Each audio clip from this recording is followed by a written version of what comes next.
Welcome to episode 89 of the OVW podcast, the unofficial podcast of Ohio Valley Wrestling. My name is Jackman. It's great to be back, Brian Hines. Yeah, it is. How did you make it through the show last week? He did great. No, he did do great. I wanted to hear it from him, though. I made it. You made it. I think you So, did great. I think you did a great job. Yeah, I guess. Today we're getting into all the action from OVW TV 1333, emanating live originally from Hot Point Davis Arena on February 27th, 2025. But first, Brian Hines. Is this where we do the tour dates? Yes. Sorry, I Okay. forgot how to host the show. But yes. As your producer, I'm going to make an executive decision and lift our customary policy that we don't get into what other things do. Do we want to talk about Elimination Chamber from last weekend? I only saw the important part. That's all I really want to talk about. I feel like we're a wrestling podcast. John Cena is an OVW alum. Cody Rhodes is an OVW alum. It's not like, The that whole thing OVW was- set the stage for the Elimination Chamber. They were the star of the show. Absolutely, man. Absolutely. You have your world champion in the form of Cody Rhodes. You have a John Cena who is inching his way out of professional wrestling. And then The Rock, I guess, he's fine or And whatever. don't forget about CM Punk. Well, of course. CM Punk, all kinds of a former OVW superstars. Yeah. Back when they were just young up-and-comers in this sport of ours.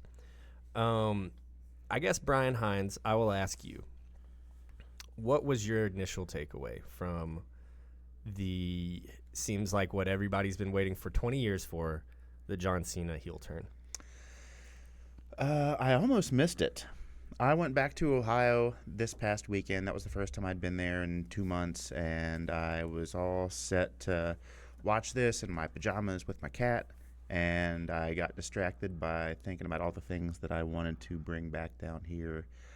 So I almost missed it. I was in the other room, and I came back in, and I saw that it was the end of the pay-per-view, and there was still like a good 20 minutes left, and I kind of wondered what was going on. And then, wow. Absolutely insane. Yeah. Absolutely insane. Travis Scott is there. He's a rapper. He legitimately... Yeah, can you give us a little primer on Travis Scott? Brian and I are both old. Travis Scott is over the last kind of handful of years he's become kind of one of the biggest rappers in the world. He's an incredibly talented guy. He needs to kind of stop aping Kanye West so much, but that's just my personal opinion. He's a huge deal and a huge wrestling fan. If you remember at the first episode of not Wrestlers on Netflix, but Raw on Netflix, Travis Scott accompanied Jey Uso to the ring. Seems like he's on the other side of the heel face alignment now, though. He legitimately busted Cody's eye and busted Cody's eardrum. Oh, God. Yeah, because if you haven't seen that punch, there's that old adage in wrestling, especially with celebrities, where they just say, you just got to lay it in or else it's going to look like shit. He laid it in. He laid it all the way in. He laid Wow. it in, man. It was insane. It was absolutely insane. He's kind of, I guess, really akin to like Dennis Rodman in WCW. I think that's kind of the role that he's going to be playing is, outside celebrity who doesn't mind to get physical. I hear he's been actually training, whether not at the Performance Center, but at one of the other like OVW or WWE owned schools. Yeah, one of the star schools. He is from Houston. That would put him in Booker T's neighborhood, yeah, wouldn't it? He is from Houston, so that makes sense. That would check out. I kind of don't know what to say past holy shit. I was really hoping that John Cena's final tour was going to include a stop at OVW, but I doubt that is out of the... Never say never in wrestling. I don't see it happening. I'm pretty sure the John Cena statue at OVW is now flipping everybody off. We haven't seen it. We can never see it, but we'll go check it out. I think to commemorate the You Can't See Me John Cena action figure that Mattel released, there needs to be a rededication of the John Cena statue. Yeah, and we need to get a copy of that toy. That toy's sick. Yeah. It actually had like the motion action thing for his hand, it's for all the gesture. clear. It's 100% clear. Oh, yeah, I've seen that one too. The toy is Yeah. 100% clear. I thought that was just somebody being funny on the internet. That's a real toy. That is Yeah. a real toy. Yeah. Well, yeah, I want that now. And you know how I am with the action figures, so Sure, yeah. I need that. I appreciate the John Cena figure from the He-Man crossover series about that's a 5 good years figure. ago. He's Yeah. Adam, right? No, he was Faker. You would know more than me. Wait, I'd have to go back and look. I don't think. Wow. I think he might be down here at my apartment. I'll have to go do some digging after. If he was Faker, that is some deep. That's some deep laying in of this heel turn. Well, maybe not. I can't remember. For me personally, I know Maybe just in our EWF storyline. Sure. Is where that was. I know that Cody Rhodes' favorite match of all time is The Rock versus Hulk Hogan. So when that informs kind of your wrestling philosophy, there's not a doubt in my mind that Cody Rhodes really, really wanted John Cena's last WrestleMania match, because that dynamic is going to be very similar. Oh yeah. No doubt that he wanted it. Cody Rhodes loves knocking stuff off of his list, right? And more importantly, Triple H wants a wrestling match of the caliber of The Rock versus Hulk Hogan. Well, who doesn't? More importantly, I think that Triple H knew he had a lot to lose in his second full-time WrestleMania, and he's coming in guns a-blazing. Coming in hot. From a booking perspective. But where can you know who else is coming in hot? The OVW tour. Well, all right then. That was. Look at that. Yeah. So every Thursday, you can catch OVW Rise at Hot Point Davis Arena at 6:30 p.m. I think we get to catch it tomorrow for the first time in weeks. Oh, are we planning on going? I think my car is going to be ready, and I have missed Davis Arena. If you guys are down, I'm going to go. So you guys, if my car can make it at all, it's going. At this point in the game, I am not holding my breath. And that's got nothing to do with your car. I mean, you've had car issues. I bought 4 new tires in the course of the last 2 months. It's just not really been. It's been a jinxed season, to be sure. We even saged the studio and blessed the photo of our patron Saint Lord Alfred Hayes. Well, that did get the technical issues out of here. Yeah, we should. Yeah, for now. We should have saged the car. That's we'll what I was sage just the thinking. shit out of our rides. How about That that? sounds like a good idea. Okay, all right. We'll do that maybe later on after the show. You're the spiritual and ethereal one, so I'll leave that to you. Speaking of ethereal, that's where we're going for lunch tomorrow. That's what I heard. Yeah. Can't wait. Anyway, March Mayhem, Hot Point Davis Arena, March 29th. OVW Appalachian Armageddon, Pikeville, Kentucky. That is April 25th as part of the legendary Hillbilly Days Festival. I do have. So there's been some speculation about whether or not that show was going forward because of that was affected by flooding just a couple weeks ago. Right. The latest information that I have is that show goes forward. Yeah. And it's going to be a huge event. We may actually have to figure out how to get there, even during Hillbilly Days. I figured that was a given. I mean, anyway, let's move. But yeah, that show it looks most sincerely definitely on. So get your tickets, Pike County. We also have the Element Eatery up in your neck of the woods, Cincinnati, Ohio. That's right. That is a free all ages show on June 28th, and just announced Manchester Music Hall, Lexington, Kentucky, July 5th. So Independence Day weekend is going to be lit. I cannot wait for another Manchester show. We have so much fun at those Manchester shows. The crowd has so much fun. The wrestlers have so much fun at those Manchester shows. We have so much fun before the Manchester shows. Yeah, that's right. We might need to start planning that thing that we've been doing during the Manchester shows, where we do 40 interviews in the course of I just 5 lock hours. you guys up in this studio, and I just wheel different people in here to talk to you. That's some of the most fun. That is a true endurance test of us and this show. By the time everybody clears out and you've got that hour or so to get to the show, I cannot remember half of who I've talked to or what I've talked about, because it is constantly from like 10 a.m. to 3 or sometimes whatever call time is. We've Just gotten more and more nonstop. people every time, Yeah. so it gets busier. And now it's a Saturday. Oh. Well, that one's gonna be busy then. I Yeah. was getting ready to ask what day of the week that was, but if that's on a Saturday, oh boy, it's going to be a big one. For sure. July 4th weekend, Manchester Music Hall. Lexington goes crazy on July 4th as it is. There's only one day bigger for celebrating in Lexington, Kentucky, other than July 4th, and that's if the University of Kentucky men's Wildcats happen to gain a big victory.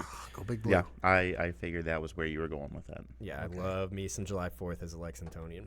The fireworks down here were really good They last tend to be. year. They That was tend to be. my first experience down here for 4th of July. You mentioned I UK. liked I had to turn the lights blue. that. And of course. Look at that. And that's what we know now. We know that the summer tour has become one of OVW's like kind of huge blowout events.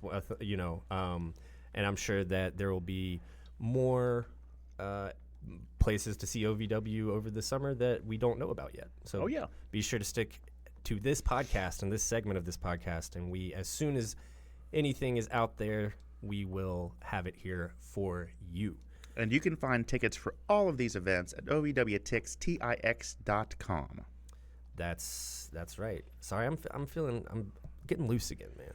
Getting loose again. It was a weird week for you. You obviously weren't feeling well. You were sick. Brother, I was sick. And you were sick and I was tired. That's what we should have call this episode of the podcast, the Sick and Tired episode. That might just be our own podcast. Oh, yeah. We also want to mention later this week, we have a new interview 50. Wow. We're almost episode 150 interviews down. Where's the time gone? That's, of course, with Karn Alexander. We sat down with him yesterday. That's right, yeah. He was a lot of fun. That's not somebody that we see on screen. No. This is somebody that does behind the scenes. I don't want to get it wrong. His presence is very much felt on the week-to-week TV show, even if you do not see him on camera. Absolutely. I do have it here. He is with the OVW Academy, and he is the instructor for in-ring performance and television performance. Okay. So he helps them put their promos together, helps them interact with the fans, all the stuff that kind of gives them that extra little bump is, so to speak, comes from Karn. And we learned a lot about Karn, and we learned a lot about OVW in Karn's interview, so be sure to look out for that. When is that dropping again? I think we'll drop that on Saturday. Thursday has been, now we drop the audio version of this on Thursday morning, and the video obviously comes out here on Wednesday. So I didn't want to keep doing interviews on that Thursday. Sure. I want to find another consistent day to release interviews when we have them. Maybe Saturday, maybe Monday. We'll talk. We'll kind of get together and talk about it off mic. What do you think, Brian? I feel like Monday is the day. I had thought Monday. A lot of times people dread going back to work. They're looking for a distraction or something to make Monday a little less Monday. Sure. So why don't we do that? And the Stars of the OVW is a great way to make Monday less Monday. Yeah. Yeah, that's my favorite day of the week because that's when all my podcasts come out is on Monday. Oh, there it is. Oh, well. Monday and Tuesdays. On Monday, look for the OVW podcast interview 50, Karn Alexander. Good stuff from Karn. Good stuff from Karn. Let's go ahead and jump into it here. Are we doing a break? Let's announce a break, take a 2-second pause, and then come back in case I ever want to insert an ad later. We will be back right after this. And welcome back to the OVW podcast, the unofficial podcast of Ohio Valley Wrestling. My name is Jackman Oaks. This is... Okay. I'm still Brian Hines, but... That was a real journey. Sure, yeah. So we start off match one of the evenings. Tony Evans, of course, with Jay De Niro. So you know what this means. Joined by Adam Revolver. Yeah, literally when we were rewatching it earlier, you said, I'm going to have to get the marker out early. And it's great that you remembered, because sometimes we see you scramble visibly on camera for a writing utensil, but oh no, I can't. You are prepared. Is this is Tony Evans versus Adam Revolver that Spider-Man meme where they're all pointing at each other? I mean, it is a battle of two bald white guys in black trunks. Two bald white guys in black trunks that love cheating. Yeah. They don't. These guys. I really kind of in my mind, like when I saw Tony Evans versus Jay De Niro, I was like, or not Tony Evans versus Jay De Niro, Tony Evans versus Adam Revolver. I really did just want a race to the bottom. Like I really did just like want eye poking and like, maybe the story of the match. Nails down the back. Yeah, like, oh, they block each other's eye poke because they're both going for an eye poke at the same time or something. Like I don't know. These guys love to cheat. These guys are full of chicanery. And that's what we see throughout this match, right? Yeah. Jay De Niro at the outside, always being able to give Tony Evans an upper hand. He tries several times, does all the old Jay De Niro tricks, pushes Adam Revolver off the top rope from the corner. Yep. Helps Tony Evans get more leverage on the second rope. All of the heel stuff. Yeah. Up to and including the ending of this match where Jay De Niro gets ejected. He's going back and forth with the referee, and Adam Revolver uses that opportunity for a quick roll-up pin. And it seems as if, Tony Evans and Jay De Niro have been a lot more simpatico recently. Yeah. But then you still have this. Well, yeah, there's that. What do you think we're going back to the...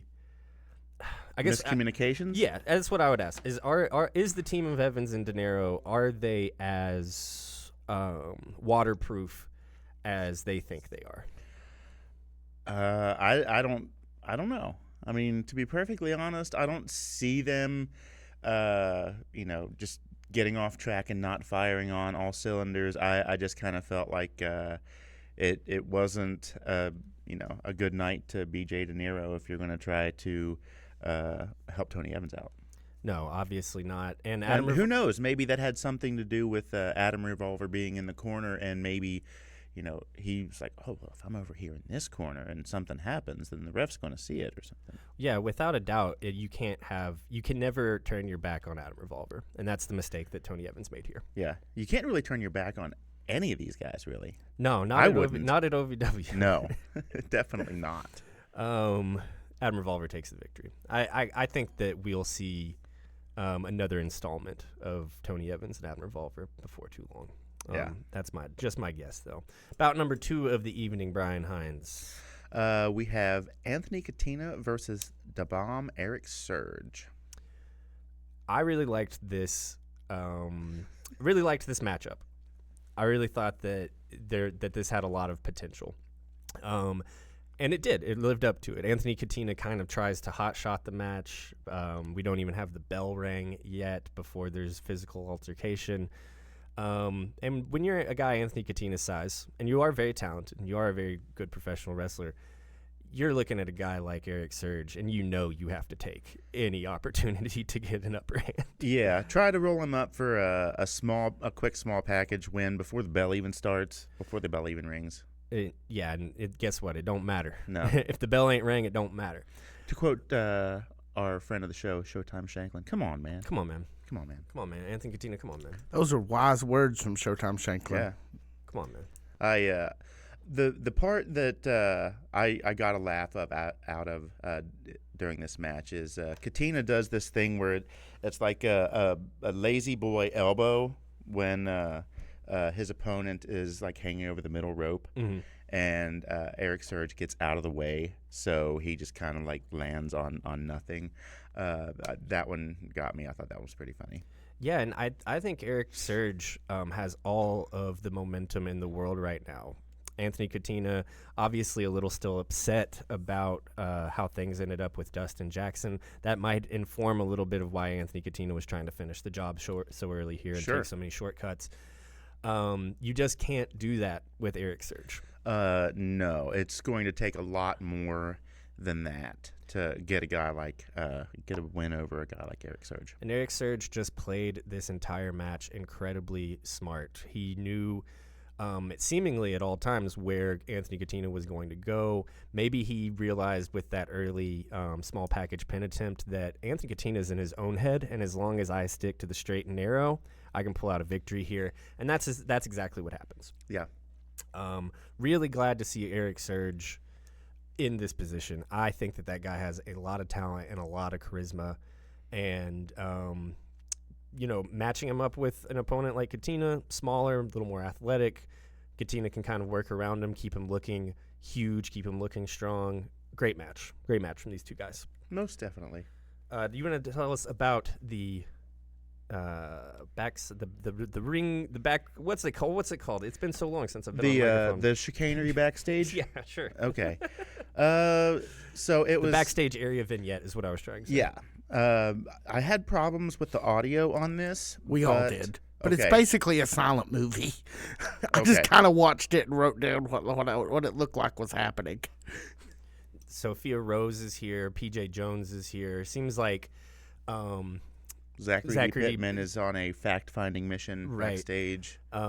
It seems as if he might be sniffing around PJ Jones a little bit more intently than he has in the past couple of weeks. I wonder why. We also see kind of something that will be informed a little bit later in the night, an altercation of sorts between Larkin and Sophia Rose. Not really an altercation quite yet, but the seeds are being sown. Larkin was very upset that she stays upset that PJ Jones, that Zachary D. Pittman spoke to Sophia. She apparently was feeling protective of Zachary at that point. Well, she has a lot of strange obsessions. Yeah. And an invisible knife. I think it's great. I think it is wonderful. Oh, I've said it before. I'll say it again. It's well deserved. Larkin's the full package, man. Yeah. She came in more well-rounded as a performer than almost anyone that I've seen in our time covering OVW. Larkin's the real deal. She's the full package. You want to tell us about this next match, Brian Hines? This match is a March Mayhem Media Championship qualifying match, and it was Ashton Adonis being accompanied to the ring by Leela Feist, and his opponent was the Flowin' Samoan, Anthony Toatelli. I loved this as a matchup. Yeah. Whenever it kind of got announced or whenever I was watching the show, I was like, oh, this is going to be very, very, very good. And I was not disappointed.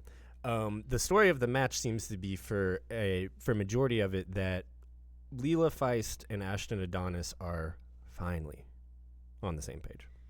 They appear to be heading in that direction. Do I think that they are 100% on the same page? Well, they're obviously... They're definitely closer to the same page than they have been thus far. Absolutely, but it's not enough, given that the ending of this match is Leela Feist trying to interfere. She gets caught. The match gets called and given to Anthony Toatelli. Yeah. I'm going to be honest, not the way I wanted this to happen.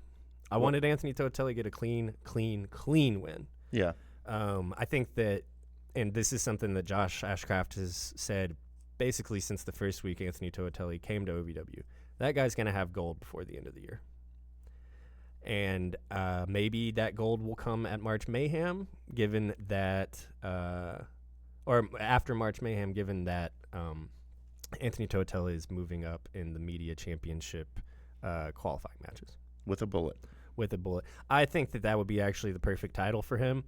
I don't know that I necessarily want him beating Dustin for it. Maybe we have a little bit of a transitional champion in between Dustin and Anthony Toatelli, but I do think that is the title for Anthony Toatelli right now.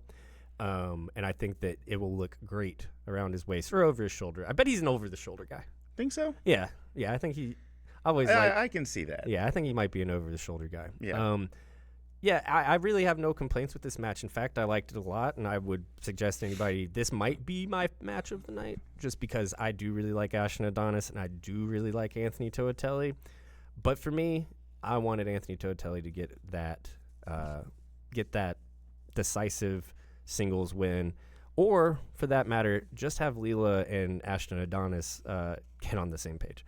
I actually would have been happy with either one. That too would have been nice, yes. I would have been happy with either one. I know my preference would have been Anthony Toatelli winning decisively, but I just don't know how much longer it behooves from a character perspective or just like putting my wrestling thinking cap on. how much longer can this go on before Ashton Adonis and Leela Feist both realize that they ain't getting anywhere with each other? You would think that people would figure that out a lot sooner than they do more often than not. And a lot of times it just doesn't happen. It doesn't occur to folks at all. Unfortunately, it doesn't. Yeah. I don't have any experience with that. Do you have any experience with that? Whatever do you mean? I don't have no idea what you're talking about. Nothing at all. No idea what you're talking about. Anthony Toatelli takes home the victory over Ashton Adonis, even though it's by disqualification. Yeah. I will give this, though, to Leela Feist. She seems a lot more confident in this role than she has up until this point. Yeah. The characterization, the development, like her facials, what she's able to do without speaking, what she's able to just do with her time on camera, I think is it's coming quite along. There was a quick second where they cut to her and she was mocking somebody, and I mean, who doesn't love like a good mocking, like behind somebody's back? You kind of give them the or whatever. And yeah, that was nice. That was one of my favorite parts of this match. Yeah, so she's coming right along. A mockery. After, excuse me, I should grab my water bottle. After that match, we see another backstage vignette between Super Z and Evil Z. I know that this one. Did you write this one?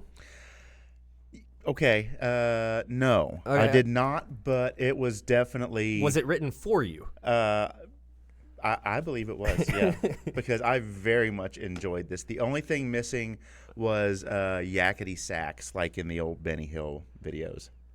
Yeah, that was about the only thing, or like a sweet like psychedelic rock soundtrack thing, like in the original run of Scooby-Doo. Yeah, those are some great songs. Those hold up. The original run of Scooby-Doo was fantastic, and then later on they kind of brought it back here and there, and then you had Scrappy, and he kind of sucked. And literal movie villain Scrappy Doo. As a kid, whenever they came out with, because they had the original run Scooby-Doo, but it was all happened before my time. Yeah.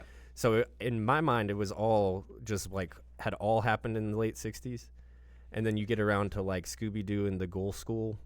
And I'm like, wait, there's a distinct drop off in quality here. And I can't quite put my finger on it. As I got older, I realized like they were made 15 years apart or whatever. Yeah. Although I guess the ones in the mid 70s were good too. Because you had like the Harlem Globetrotters. Yeah, it's a classic. Three Stooges. That's a good one. Jerry Reed. Did you ever see that one? I've not seen the Jerry Reed episode. Oh, dude, we need to see that one. We definitely need to see that one. Yes, we definitely do. That's probably my favorite episode of Scooby-Doo of all time. That sounds great. Yeah, it really was. I like when I liked when the Jetsons met the Flintstones, but that's a different thing. Thank you, sir. I appreciate that. Take us away, Brian Hines. Get hydrated. How did I not even see you leave the room? He's sneaky. Because I'm sneakier than I look. And just to chime in, the Jerry Reed new Scooby-Doo movie is the greatest hour of television that has ever been produced. It is amazing. Okay, so we need to watch this now. This has to happen. I'm sure it's on YouTube or something. Or, yeah, YouTube or Tubi or YouTubey or 2UB or... Little Mary Sunshine. There's a lot of good stuff. There's a song. Yeah. It's pretty great. Yeah, that is one of my favorite childhood television memories. But this scene where they're going up and down the hall, and I mean it's like a shot for shot from Scooby-Doo back in the day, and I really, really appreciated this. And I loved it. I laughed out loud. You guys were talking about your favorite childhood memories. You know who's not going to have a memory of this vignette? The real Super Z, because Evil Z clubs him in the back of the head. Oh, well, yeah, that's unfortunate. That's how that ended. Yeah. About 4, Brian Hines. About 4, we've got Evil Z coming to the ring, and he is taking on KT Dunn. KT Dunn. You just wrote KTD. The fitness. That's how they announced him. I'm sorry. On the sheet, and I was like, oh God, I know this guy's name, but I couldn't put the thing together.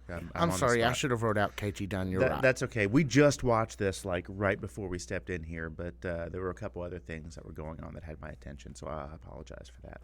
Yeah, he's it's hard to tell underneath the tracksuit, but that boy's kind of built. Yeah. Like KT Dunn.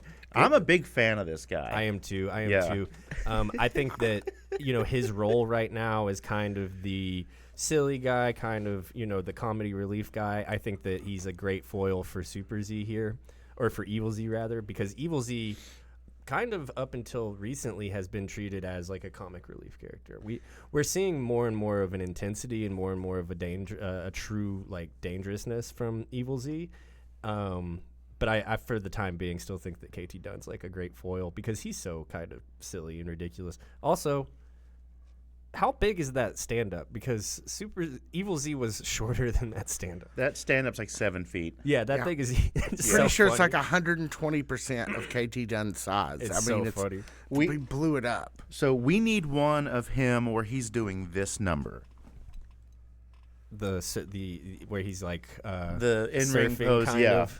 I need that. I love that. I thought you were gonna ask for one where you're doing the circle game. I was like, this MFer over here is really about to try to do the circle game. I'm kind of out of the circle game for now. You're out of the circle? For now. I mean, you can only take so much of that, and there are some people that take that very seriously here at work, and it's been a slow week, so it's been nice not to be on a constant defense as far as that goes.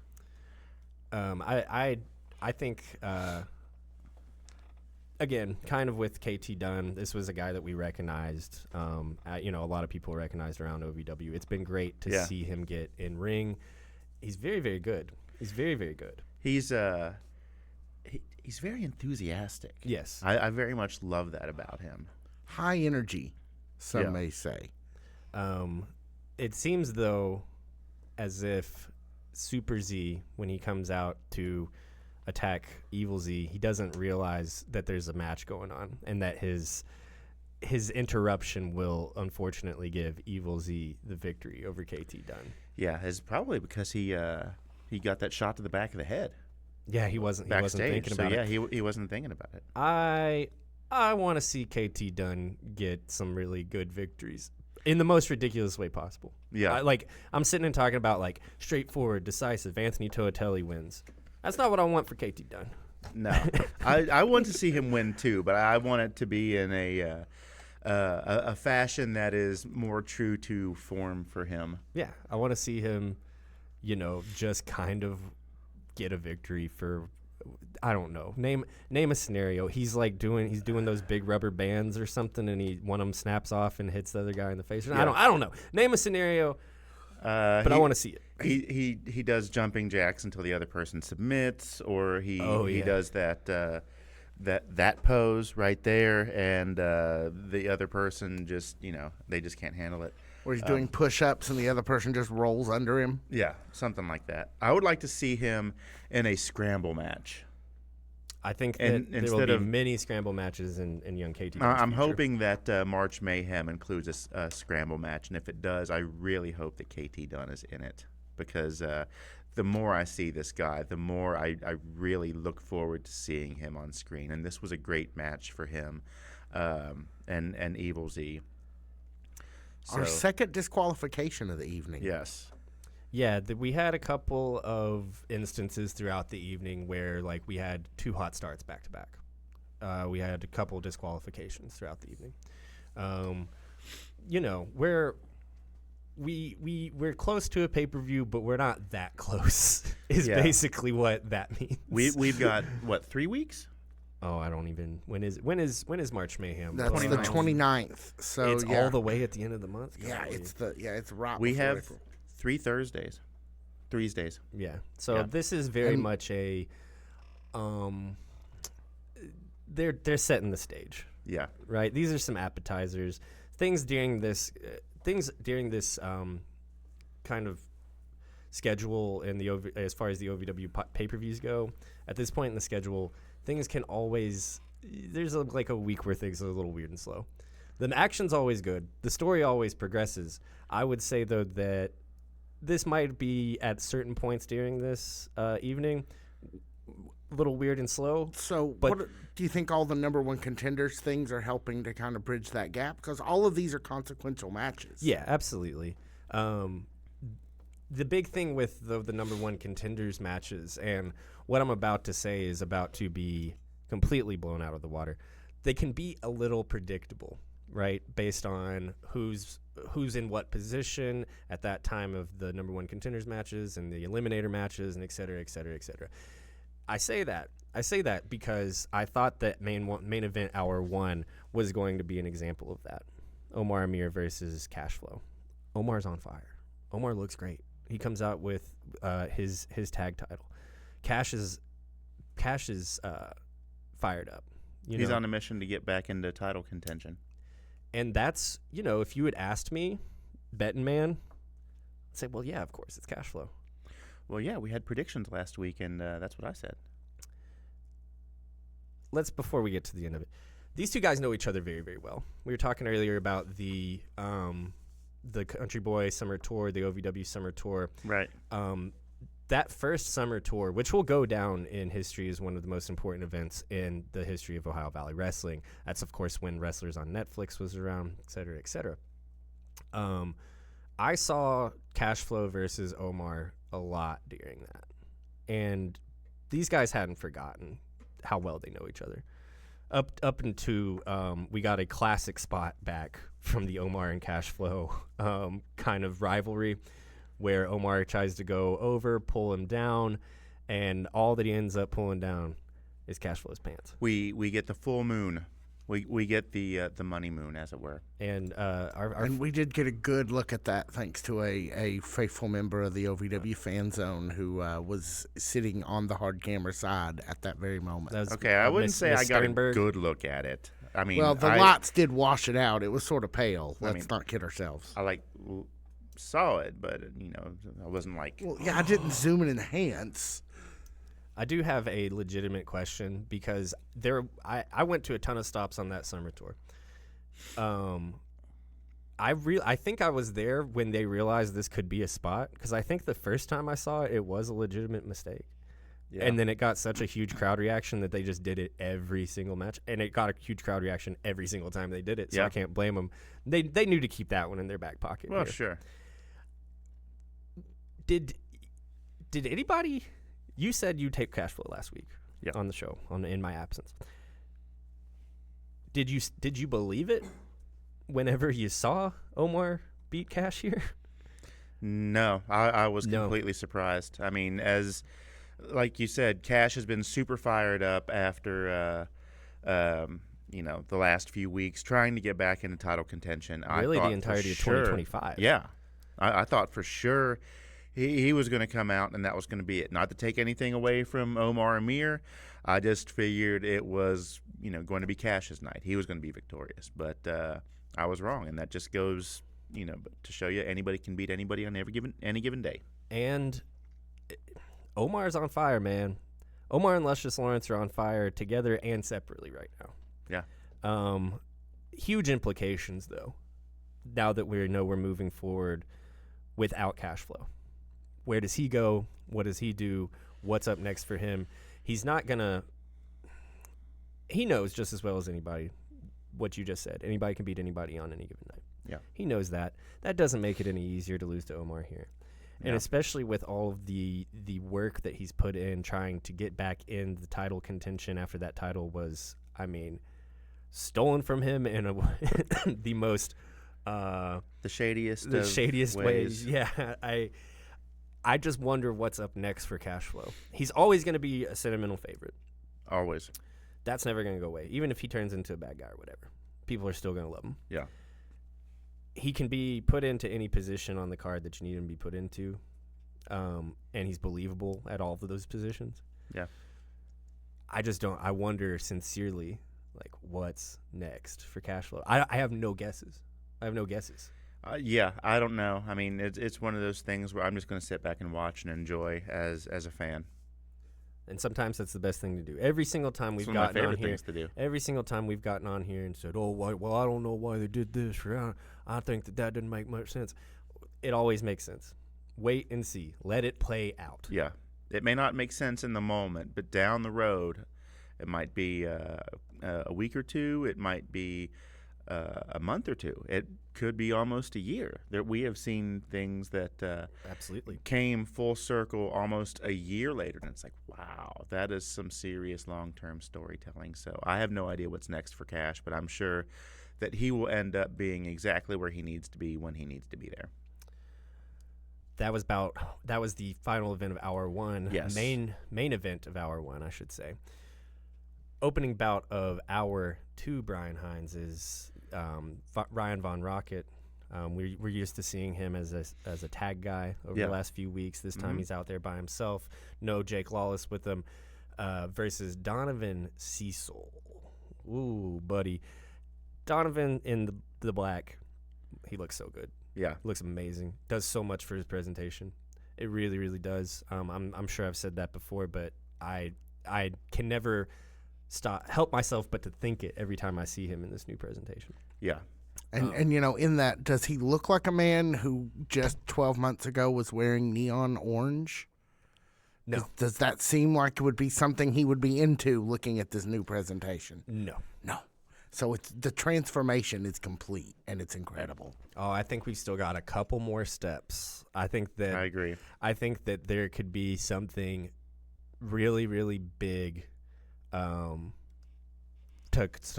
complete the transformation. I think we got to turn Donovan Cecil heel. It feels like it's starting to lean that way. Fully, unabashedly, no questions asked. Yeah. I want to see him as a heel. Yeah. And it'll be hard. I want to see what he's capable of. That'll be hard to see him that way.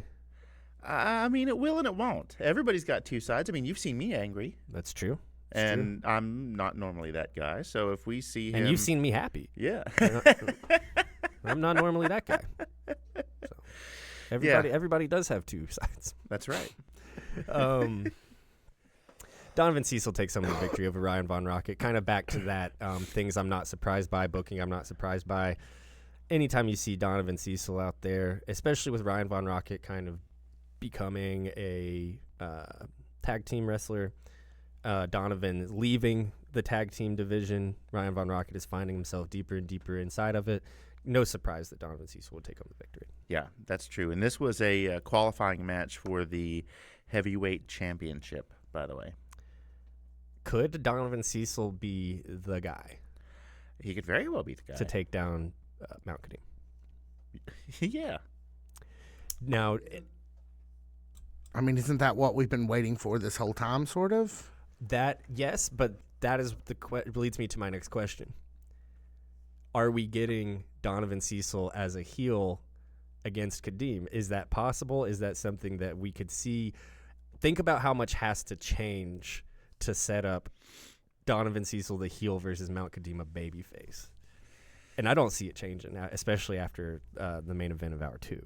I mean, there are some aspects of this I don't see changing. Specifically Mount Kadim and his role in the Revolution and all that. But I could see a heel turn just for the purpose of intensification. Mm-hmm. Because, I mean, Donovan is a natural wonder, for crying out loud. Absolutely. Mammoth Cave did that by hand. Seriously. Went in there and carved it out. Yeah, went in there and carved it out. That is great. Yeah. So we know what he's capable of, or have been up to this point. But if he really got upset and somebody lit that fire under his ass, I think he could take anybody's head off, clean off, any given day. Well, and, we don't even necessarily have to turn him into a full-on heel, as badly as I want to see that. Well, I do too. We don't necessarily have to turn him into a full-blown heel, especially against Mount Kadim. We just kind of, he's in this iteration, he's kind of got a, not in moveset necessarily, but in intensity, a TNA era Kurt Angle thing going on. Oh, that's an interesting comparison. Just kind of there to do business, there to whoop ass. We'll put his body on the line to do so. We'll put other people's body on the line to do so. Just kind of a literally the guy's name was the Wrestling Machine. Oh, wow. Yeah. So I think that is a version of Donovan Cecil that we could get against Mount Kadim. And then after that, let's go. Let's rent an apartment in Heeltown, baby. Let's go. Let's go. Let's talk about the next match tonight, Brian Hans. But before we get to that, there is a segment about lovely Miss Larkin confronts Sophia Rose about her interaction with Zachary D. Pittman III. Sophia is confused, and then she says, "Yeah, so was I," because there wasn't a whole lot of audio in the previously referenced part. But Sophia's like, "You know what? Let's just do it in the ring. We'll figure it out there." And they figure some stuff out. Some stuff gets figured out. Yeah, all the figuring. So that leads us kind of to the next match. It's Tegan Rose. She's a second-generation wrestler. She's making her Ohio Valley Wrestling debut. Usually that's a good thing when you see a new wrestler at OVW. Usually that means, like, we're going to get to see Yeah, 9 times out of 10. And, usually we're going to get to see a victory, J-Rod. Yeah. Then the J-Rod of it all happens. Yeah, there's that. Tegan, I will note, has already gotten a relationship with the audience. Yes. Very surprised to hear on her debut here audible chants from the audience chanting her name. I think that might just be a testament, though, to how disliked J-Rod is, which is a testament to how good J-Rod has been during this run as women's champion. That could very well be. It seems like almost every time I see her, because we'll see her, we won't necessarily see her every week, but every time I see her, there's another dynamic to J-Rod. Something's just a little more fine-tuned. It's a little more intense. She's falling into this character extremely well. Granted, especially from where we started her. The first time that we saw her, first handful of times that we saw her, and she's just like the bright baby face, huge smile. Yeah. Just incredibly athletic. What was she when she was in the tag team last year? The All-American Sweethearts? No, she wasn't. That's a totally different girl. Oh, so it was. Okay. Yeah, not Lady Bird. This is some. We got to go back to J-Rod's debut. There were people in the audience going, I'm pretty sure that's Lady Bird. Two totally different people. No. Two totally different people. J-Rod's got probably about 4 inches on Lady Bird. Oh, no, I was thinking of Sophia Rose. You were talking about her smiley, bubbly presentation. I'm talking sorry, about. I may have been confused. Yeah, I was talking about where J-Rod started. Producing. I was talking about where J-Rod started and how different she's been since she became heel. Oh, yeah, dominant right out of the gate with her, yeah. Put Layla Gray out of the building. She did. Put her out of the promotion. Tegan Rose here, I think she's got it. I think she's got a lot going on. Yeah, definitely. I think that she's got a really nice little presentation. Yeah. I think, it never hurts being a second-generation wrestler. Absolutely not. Some of her fundamentals are already really, really, really incredibly tight. I think she's got a great collar and elbow lockup. I think that there's some parts of her maybe that our friend Karn can help with in terms of staying in character or, not fidgeting or, not relying on some of your comfortable things that make you comfortable, some of your habits to make you comfortable. But I think once she gets there, she's already got a lot of the tools. She just needs that extra layer of refinement that Ohio Valley Wrestling is so good at giving people. Yeah. I really appreciated the ring gear. That was a nice, that's some nice gear. And it reminded me of Mardi Gras. It was. Well, I guess yesterday was Fat Tuesday, so it wouldn't have been Mardi Gras season yet last week. Well, yeah. But it's always Mardi Gras season. It's always like a week long, isn't it? It's not just Fat Ass Tuesday, is it? It's like a month long, I think. Yeah. Actually, I think it's like 60 days long.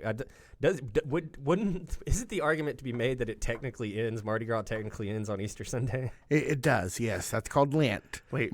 Fat Tuesday is when you get to party before Ash Wednesday, which is when you actually you swear off something for the 40 days of Lent leading up to Easter. Yeah, I did that several times growing up. I'm not doing that. And I guess today is Ash Wednesday, yes. Unless you're Beaches and Cream, in which case it is Ass Wednesday. So there's that. We'll talk. Celebrate you are if you just must. Full of jokes tonight. It's great. Yeah. Oh, he was throwing them at me before the show. I said, "Baby, go for it." I said, "I love where your head's at." That's right. Keep piling on those jokes, baby. So the match kind of when the J-Rod Tegan Rose, do you think that she's Sophia's cousin? I think that it's a different set of roses. When the J-Rod and Tegan Rose match ends, we are thrown basically straight into the Sophia Rose and Lovely Miss Larkin match. We see Sophia come out to confront J-Rod. That doesn't last for very long. She gets beaten up by Larkin and thrown into the ring. That starts that match. And then something that I didn't see coming at all. It seems like we got a little bit of a strange alliance growing between the therapist Larkin Danielle, Lovely Miss Larkin, and women's champion J-Rod here. So that almost makes it like a 3-on-1. Two great tastes that taste great together. What is it like? This is a weird tag team. Yeah. This is a weird tag team. Spoiler, they will be a tag team tomorrow. Great. Oh, And, wow. Yeah, Carter Kaufman will join Sophia Rose, and they Makes will sense. tag in a bout with these two. So It's this still going is to be gonna- 3-on-2. That's true. Plus the knife. By the way, Yeah. I see Carter Kaufman and Elijah Eros out there. I see them. That's some good stuff. At some other promotions. I do just want to take a second. Okay. Yeah, that's some good stuff. They got something going on over there. I like it. Yeah, I think that kind of the most shocking thing of the evening, other than cash flow losing, was the odd couple pairing of J-Rod and Miss Larkin. Yeah. I wonder. Here's what I would like to see. Is Miss Larkin kind of trying to play catch up to J-Rod? Like maybe Miss Larkin comes out in all black or something. Like, I want to see them interact more. Oh, I see. You see what I mean? Like, just Yeah. because they're on the same team doesn't mean that, like, we can't get some comedy gold out of these two interacting with each other. I am very excited for this match. I now really want J-Rod to be the straight person. You know, what are you do? What's yeah, just watching her manage Larkin will be hilarious. I agree with we you. could have a little Big Daddy Cool going on here. We could have a little Shawn Michaels and Kevin Nash. I guess Diesel, more accurately. And I think that would be great. You have your kind of over-the-top, loud, boisterous Miss Larkin, and you have your no-nonsense, stoic J-Rod. We got good. This is going to be good stuff. This is going to be really good stuff. Miss Larkin takes some of the victory over Sophia Rose here. Yeah, I'm really excited for this. I didn't know that until just now, but yeah, that's going to be great. We see a rematch up next between Luscious Lawrence, OVW Tag Champion Luscious Lawrence. We know it's been a big night for them so far. We'll see if we can make it two between Brandon Beretta, freshly out of the turkey suit, Brandon Beretta. I wonder if that thing's been washed. No. No? No. No. I would imagine the turkey suit has now been burned. It's entirely possible. I don't know. Till next year. Yeah. Ew. You know what they should do next year is get a really big guy in a really tiny turkey suit. As opposed to a really kind of smaller guy in a really big turkey suit. Yeah. Fat man in a little costume. I would like that a lot. I think that'd be really funny. I've literally lived that. How was it? Uncomfortable. Well, yeah, I can see that. Yeah, I could only imagine. We're getting a rematch here, of course, because a couple of weeks ago, to get out of that turkey suit, Brandon Beretta laid flat on his back, said, "Pin me. I'm tired. You guys keep sending me out here against people they know I can't beat." So he had to think 2 steps ahead. Yeah. Tricks Luscious Lawrence into a pinning predicament, and gets the turkey suit off. Luscious Lawrence, don't forget that, man. Like I said earlier about Omar Amir and Beaches of Cream in general, these two guys are whooping ass. These two guys are on fire right now. Luscious Lawrence doesn't take too kindly to getting lied to, definitely doesn't like getting beat. No, absolutely not. And we see... Especially in that fashion from last week. Right, and Luscious is a very good technical wrestler. Like, Yeah. Luscious can go... He can kind of wrestle Brandon Beretta's style. He just chooses to, rub his ass in people's face. Sure. So I'm sure that it was nobody wants to lose in a small package either. No, absolutely That's not. the worst way to lose. Yeah. It's the most insulting way to lose, especially if you're Luscious Lawrence, you're a tag team champion, you're an inaugural Country Boy champion. You've been all around, baby. And Brandon Beretta, you ain't. You've been in a turkey suit, okay? So there's no way that Luscious Lawrence was going to forget what happened. Having said that, Brandon Beretta's very smart. And that I always love when dudes are like, "Oh, I'm no nonsense, and I'm a wrestler, and I have a wrestling pedigree, and I did MMA," and then they just cheat. Like I think that is the funniest thing in the world. I want to see more of it. What are you thinking, Brian Hines? What are you thinking? I mean, we almost saw a repeat from last week. Before we got to that point, I mean, Luscious Lawrence looked great out there. He takes Beretta to the all-you-can-eat buffet, if you know what I'm talking about, over there in the corner. Some people have to pay for that. The brown round, yeah. And so he gets whipped into the corner, and it looks as though Brandon Beretta has tweaked his knee. Yes. And it looks like it could be serious. He seems to be writhing in pain.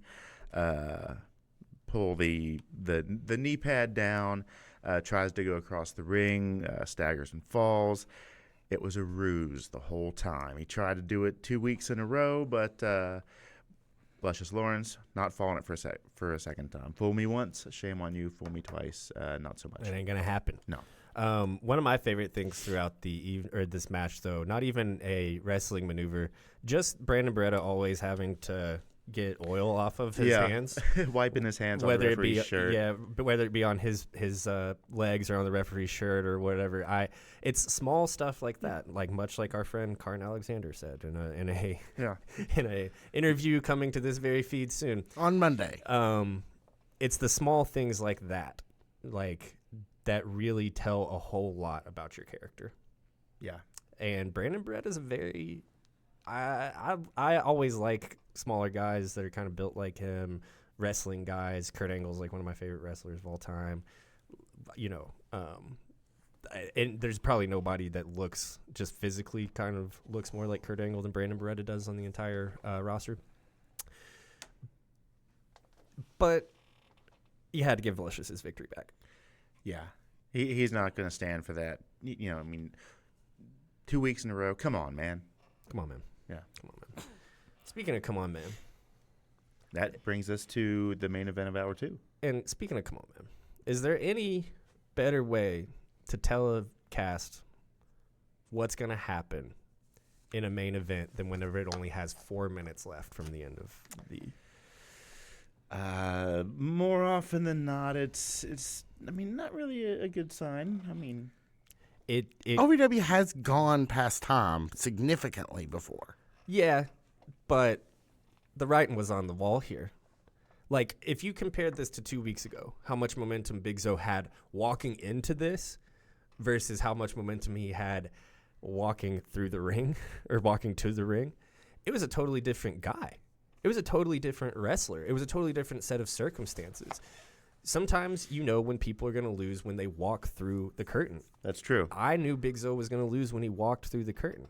Having said that, he went a million miles an hour. It wasn't for a lack of trying. He did a lot for for Mount Qadim. Yeah. And Big Zo is an incredibly athletic guy, a ton of experience. I know has in the past helped with classes and stuff like that. And a crowd favorite from way back. Mm-hmm. It just, I think this as a main event would have been served so much more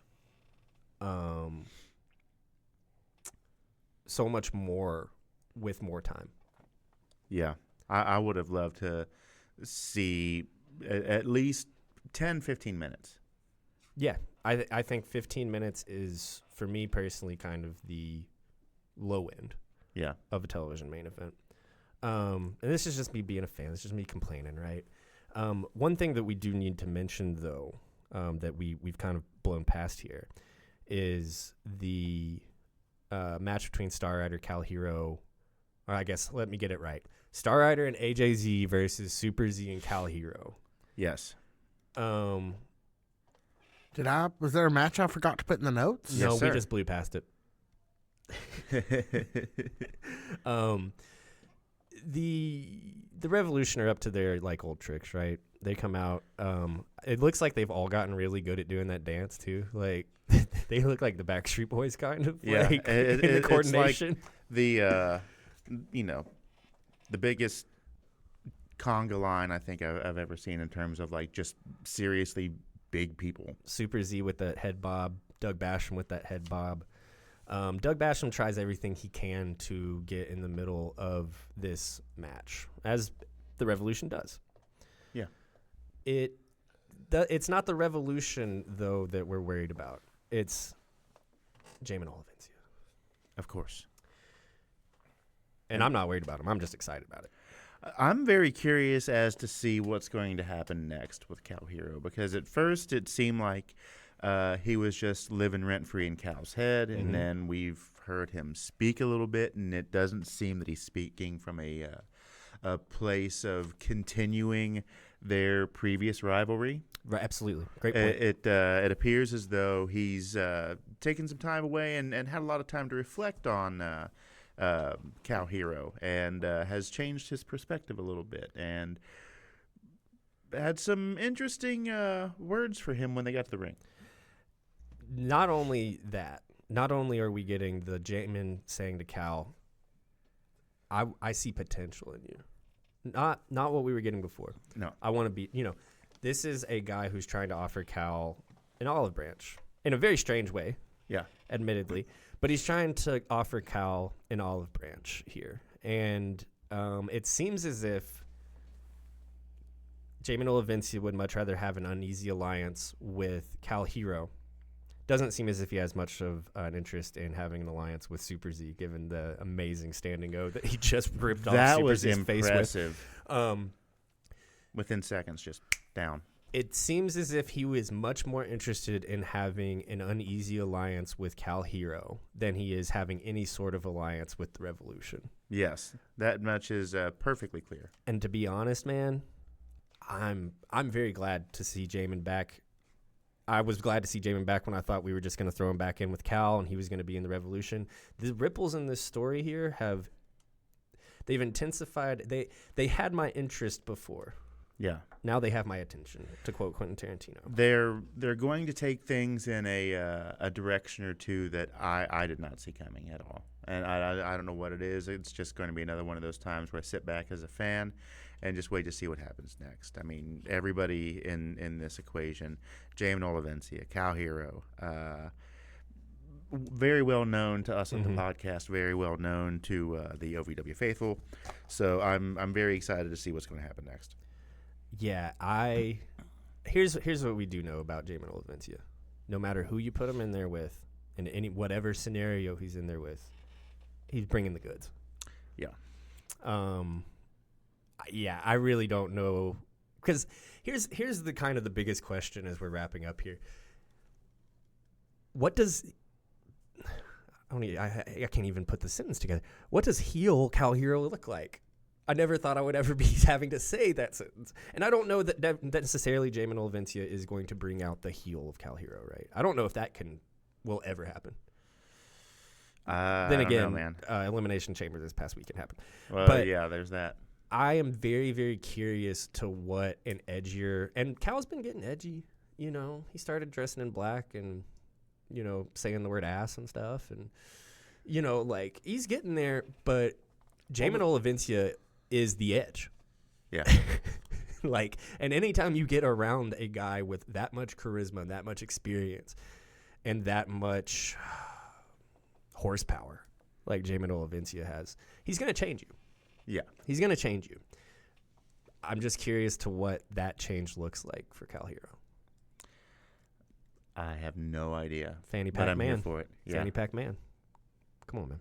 Come on, man. Come on, man. For all of us here at the OVW podcast, this has been episode 89 of the OVW podcast. My name is Jackman Oaks. I'm Brian Hines. For Malachi and Tiny, thank you guys. See ya.